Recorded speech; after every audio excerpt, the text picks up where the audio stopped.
Hello guys, இன்னைக்கு இந்த ஸ்டோரியோட episode 7 தான் பார்க்க போகிறோம். போன பார்ட் எதோட கம்ப்ளீட் பண்ணியிருந்தேன்னா, நிலாவை இந்த மாதிரி கசின் சிஸ்டர் கடத்திட்டு போயிருந்திருப்பா. விக்ரம் நிலாவை தேடி எங்கெங்கேயோ தேடி அலைஞ்சிட்டு இருந்திருப்பான். பட் அவளை கண்டுபிடிக்க முடிஞ்சிருந்திருக்காது. அதோட இந்த பாட்டை கம்ப்ளீட் பண்ணியிருந்தேன். So let's continue with the part 7. So நிலாவும் கஷ்டப்பட்டு எம்பி அந்த ஃபோனை எடுத்து லொக்கேஷன் ஆன் பண்ணுறா. பட் சுத்தமாக டவர் இல்லை, நெட்வொர்க் கவரேஜில் இருக்குது போல். ஸோ ஒரு இடத்துல கசின் சிஸ்டர் நின்று ஃபோன் பேசினதை எல்லாம் நோட்டீஸ் பண்ணியிருந்திருப்பா. ஸோ அந்த இடத்த நோக்கி ஃபோனை தூக்கி வீசுறா. எப்படியாவது லொக்கேஷனை ட்ராக் பண்ணியாவது வந்துடுவாங்கன்ற ஒரு சின்ன நம்பிக்கை தான். பட் அவளுக்கு லைட்டாக தோணுது விக்ரம் வந்துடுவான் அப்படின்னு. ஸோ அவ்வளோ ஃபோனை அங்கே தூக்கி வீசுறா. ஃபோனை அங்கே போய் விழுது. நல்லா கடவுளை வேண்டிகிட்டே இருக்கா, தயவு செஞ்சு என்னை எப்படியாவது காப்பாற்றிடு விக்ரம், நீ வந்துடணும் அப்படின்னு. நல்லா ரொம்ப நம்பிக்கையாக இருக்கா. அவளுக்கு ரொம்ப பயமாக இருக்குது. உயிர் போயிடுமோ, நம்மளை கொன்றுவாளோ, இப்படி மாட்டிக்கிட்டோமே அப்படின்னு ரொம்ப பயமாக இருக்குது. ஆனாலும் ஒரு சின்னதாக நம்பிக்கை, விக்ரம் வந்துட மாட்டானா அப்படின்னு. எங்கள் விக்ரமும் போலீஸ்கிட்ட கம்ப்ளைண்ட்லாம் கொடுக்குறான். போலீஸும் நிலாவோட ஃபோனை ட்ராக் பண்ணுறோம் அப்படின்னு அவளோட நம்பர்லாம் வாங்கி ஃபைனலி லொக்கேஷன்லாம் கண்டுபிடிச்சிட்டாங்க. லொக்கேஷனை கண்டுபிடிச்சிட்டோம் அப்படின்னு லொக்கேஷன் தான் ஜஸ்ட் சொல்லியிருப்பாங்க. அந்த இடம் ஆல்ரெடி விக்ரமுக்கு தெரியும் அப்படிங்கிறதுனால அவன் குடுகுடுன்னு வேர் ஹவுஸ்க்கு ஓடிட்டுருக்கான். போலீஸே என்ன கிளம்பல. ஆனால் விக்ரம் பைக் எடுத்துகிட்டு ஃபாஸ்ட்டாக அங்கே வந்துட்டுருக்கான். ஸோ ஒரு வழியாக அந்த வேர் ஹவுஸ்க்கு வந்துட்டான். பார்த்தா வெளியே சரியான மழை பெஞ்சிட்ருக்கு. மழை சத்தத்தில் உள்ளே என்ன நடக்குது அப்படிங்கிறத விக்ரமால் நோட்டீஸ் பண்ண முடியல. ஸோ உள்ளே எட்டி பார்க்குறான். நிலா ஃபுல்லாக கட்டி போட்டு வச்சுருக்கா. அவள் லிப்ஸ்லேருந்து வேறு லைட்டாக ப்ளட் வருது. இதை பார்த்து விக்ரமுக்கு ரொம்ப கஷ்டமாக இருக்குது. அவளை போய் காப்பாற்றலான்னு பார்த்தா கசின் சிஸ்டர் அங்கே கத்தி வச்சுட்டு அவள் எதுக்கு நின்றுட்டுருக்கா. அவளை சுற்றி ஒரு 4-5 அடியாள் வேறு இருக்காங்க. விக்ரமுக்கு இப்போ என்ன பண்ணுறதுன்னு தெரில. வேறு வழி இல்லை, நிலாவை காப்பாற்றணுன்னா உள்ளே குதிச்சு தான் ஆகணும்னு அந்த கதவை உடைச்சிட்டு விக்ரம் உள்ளே போகிறான்.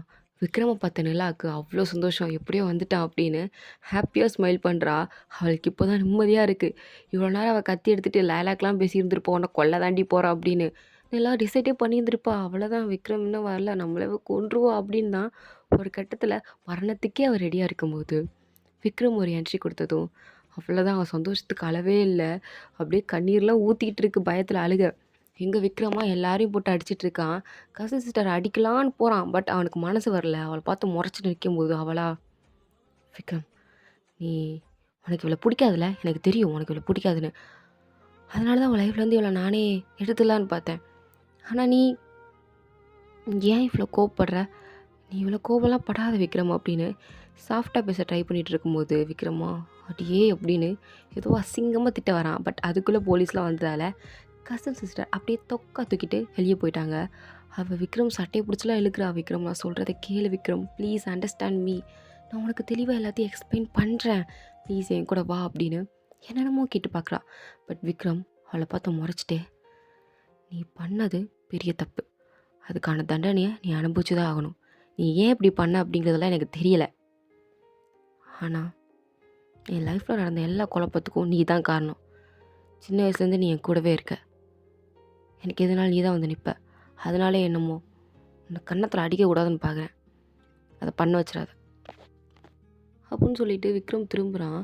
எல்லா கட்டெல்லாம் அவுத்து விட்டுப்பாங்க, இப்போ தான் வரா. அவளுக்கு என்னடானா அடியால் அடிச்சிடா, என் கட்டை அவுத்து விட்டியா அப்படின்ற மாதிரி தான் அவனை பார்க்குற. இருந்தாலும் அவளுக்கு அவ்வளோ பயம், அவ்வளோ அழுதுகிட்டே ஃபார் த ஃபர்ஸ்ட் டைம் ஓடி விக்ரமை ஹக் பண்ணி அழுகிறா. விக்ரமும் திருப்பி கட்டி பிடிச்சிட்டு ரொம்ப பயந்துட்டியா அப்படின்னு வேறு கேட்குறான். அதுக்கு அவளா, ரொம்ப அதிகமாக பயந்துட்டேன், ஆனால் எனக்கு தோணுச்சு நீ வருவேன்னு, அதே மாதிரி வந்துட்டேன் அப்படின்னு சொல்கிறாளா. எனக்கும் ரொம்ப பயமாக இருந்தது அப்படின்னு விக்ரம் ரிட்டர்ன் சொல்கிறான். ஏன் ஏன் உனக்கு பயமாக இருந்துச்சு அப்படின்னு நிலா கேட்கும்போது, ஏன்னா எங்கே உன்னை இழந்துருவேனோ, திருப்பி உன்னை பார்க்க முடியாதோன்னு பயந்துட்டேன் அப்படின்னு சொல்கிறான். நிலாவுக்கு ஒரு செகண்ட், இவன் என்ன சொல்கிறான், இவனுக்கு நம்மளை பிடிச்சிருக்கா என்ன அப்படின்னு ஒரு மாதிரி திங்க் பண்ணிகிட்டே அவனை பார்க்குறா. அவனுமே, Nila I need to talk to you, நான் சில விஷயங்கள் உன்கிட்ட சொல்லணும், பேசலாமா அப்படின்னு க்ளோஸாக நிலாவோட கண்ணத்தை டச் பண்ணி ஏதோ ஒன்று சொல்ல வரான். பட் அந்த டைமில் அவனுக்கு கால் ரிங் ஆகிடுச்சு. அவ்வளோதான், அந்த ரொமான்டிக் மூமெண்ட் அப்படியே லைட்டாக ப்ரோக் ஆகிடுச்சு. நிலாவா இந்நேரமாக வரணும் அப்படின்ற மாதிரி பார்த்துட்ருக்கா. கால் அட்டென்ட் பண்ண விக்ரமா, ஹலோன்னு சொல்லிட்டு அடுத்த வார்த்தை அவங்க என்ன சொன்னாங்கன்னு தெரில. பயங்கரமா ஷாக் ஆகுறான். அப்படியே கண்ணெல்லாம் லைட்டா கலங்கிருச்சு. அப்படியே ஒரு மாரி கையெல்லாம் ஷிவர் ஆகுது. இத பார்த்து நிலாவா, "விக்ரம் என்னாச்சு? What happen?" "சரி நான் சீக்கிரம் வரேன்" அப்படின்னு கால கட் பண்ணிட்டு நிலாவ பார்த்து, "நிலா என் அப்பாவுக்கு ஆக்சிடென்ட் ஆயிடுச்சு" அப்படின்னு சொல்கிறான். இதை கேட்டது நிலாவும் ஷாக் ஆகுறா. "என்ன சொல்கிற?" "ஆமாம், இப்போ தான் ஆக்சிடென்ட் ஆயிடுச்சான். ஹாஸ்பிட்டல் கூட்டு போயிருக்காங்க." "சரி ஓகே நம்ம போகலாம் வா" அப்படின்னு 2 பேரும் ஹாஸ்பிட்டல் தான் வராங்க. பார்த்தா ஃபேமிலி மெம்பர்ஸ் எல்லாரும் வாசலில், அதாவது எமர்ஜென்சி வார்டில் ஐசியூவில் அப்பா வச்சுருக்காங்க. வெளியே ஃபேமிலி மெம்பர்ஸ் எல்லோரும் உட்காந்து அழுதுட்ருக்காங்க. இதை பார்த்தா விக்ரமுக்கு என்ன சொல்கிறேன்னு தெரில. அவனுக்குமே ரொம்ப அழுக வருது. அப்படியே ஹார்ட்லாம் பிரேக் ஆகி அங்கே போய் உட்காந்துக்கிட்டான். இதெல்லாம் அவங்க அத்தையை போய் சமாதானப்படுத்துகிறா. "ஒன்றும் இல்லை அத்தை, எல்லாம் சரியாயிடும். மாமா திரும்பி வந்துடுவார்னு" ஃபேமிலி மெம்பர்ஸையும் எல்லாரையும் சமாளிச்சுட்டு அவங்கள சாப்பிட அனுப்பிட்டு நேராக விக்ரம் கிட்ட வரா. அவள் எதுவுமே பேசலை, ஜஸ்ட் அவனோட கையை பிடிக்கிறா. அதுவே விக்ரமுக்கு பயங்கர ஆறுதலாக இருக்குது. அப்போ விக்ரமும் ஸ்லோவாக அவளை ஒரு மாதிரி திரும்பி பார்க்குறான், பாவமா. அதுக்கு நிலாவும், "ஒன்றும் இல்லை, எவ்ரிதிங் இஸ் ஓகே, எல்லாம் சரியாக போயிடும். கொஞ்சம் கஷ்டமாக இருக்கும், பட் எல்லாம் சரியாக போயிடும். அப்பாவுக்கு ஒன்றும் ஆகாது" அப்படின்னு அந்த கையை பிடிச்சிட்டு சொல்கிறாடா. ஃபர்ஸ்ட் டைம் எங்களுக்குள்ளே ஆர்கியூமெண்ட் இல்லை, எந்த ஒரு நர்வஸும் இல்லை, அன்கம்ஃபர்டபுள் இல்லை. 2 பேருமே அவ்வளோ கம்ஃபர்டபுளாக ஃபீல் பண்ணுறாங்க. எஸ்பெஷலி விக்ரம். அவனுக்கு நிலா கூட இருக்கிறது பயங்கர ஆறுதலாக இருக்குது. அது மட்டும் இல்லாமல் அவன் ப்ரோக்கான இந்த ஸ்டேஜில் கூட நிலா அவனை விட்டு போகாமல் அவனோட கையை ஹோல்ட் பண்ணி இருக்கிறத நினச்சி அவனுக்கு லைட்டாக ஹாப்பியாகவும் இருக்குது, கொஞ்சம் நிம்மதியாகவும் இருக்குது. ஸோ எல்லாருமே வீட்டுக்கு கிளம்பிட்டாங்க. விக்ரமோட அம்மா மட்டும்தான் இங்கே இருக்காங்க. ஸோ அவங்களும் தூங்கிட்டு இருக்காங்களா. விக்ரம் தூங்காமல் இருக்கிறத பார்த்ததும் நிலா கேண்டீன் போய் 2 காஃபி வாங்கிட்டு விக்ரமுக்கு காஃபி கொடுக்குறா. பிகாஸ் அவன் ஒன்றுமே சாப்பிட்டு இருந்திருக்க மாட்டான். இவ்வளோ ஃபோர்ஸ் பண்ணியிருந்திருப்பா சாப்பிடுன்னு. பட் அவன் சாப்பிட்ருக்க மாட்டான். ஸோ இவ்வளோ சாப்பிட்ருக்க மாட்டான். அதனால் காஃபியை கொடுத்துட்டு வந்து, "இந்தா இதை குடி, எதுவுமே சாப்பிடல, இதையாவது குடி விக்ரம்." "நிலா எனக்கு வேண்டாம் நிலா, எனக்காண்டியாவது குடி, நான் ஒன்றும் சாப்பிடல, ப்ளீஸ் நீ காஃபி குடித்தா தான் நானும் குடிப்பேன்" அப்படின்னு சொன்னதும் விக்ரமுக்கு மறு வார்த்தை பேச முடியல. இவளுக்காண்டியாவது இதை பண்ணணும் அப்படின்னு தோணுது. ஸோ அவனுக்கு காஃபியெல்லாம் குடிக்கிறான். இவங்க 2 பேரும் காஃபி குடிச்சிட்டு அப்படியே ரிலாக்ஸாக 2 பேருமே இருக்காங்க. ஃபர்ஸ்ட் டைம் 2 பேரும் ஒன்றா இருக்காங்க, அது இந்த சுச்சுவேஷனில். ஸோ அப்போ தான் கரெக்டாக ரியா விக்ரம் அப்பாவுக்கு இந்த மாதிரி ஆக்சிடென்ட் ஆகிடுச்சின்னு தெரிஞ்சு ஹாஸ்பிட்டலுக்குள்ளே என்ட்ரி ஆகிறா. வந்து பார்க்குறா. பார்த்தா இவங்க 2 பேரும் ஒன்றா உட்காந்து காஃபி குடிக்கிறத பார்த்ததும் அவளுக்கு ஒரு மாதிரி ஜெலஸாக ஃபீல் ஆகுது. அதே சமயம் இவ கூட இதுக்கு குடிக்கிறான் அப்படின்னு கடுப்பாகவும் இருக்குது. ஸோ அப்படியே நேராக கிட்ட வந்து, "விக்ரம், நான் உங்ககிட்ட கொஞ்சம் பேசணும், அதுவும் தனியா" அப்படின்னு நிலாவை பார்த்து சொல்கிறாளா. நிலா எதுவுமே சொல்லாமல் அங்கேருந்து எந்திச்சு போய் அவங்க அத்தை பக்கத்தில் போய் உட்காந்துக்கிட்டா. "என்ன வேணும் உனக்கு?" அப்படின்னு விக்ரமும் கேட்குறான்.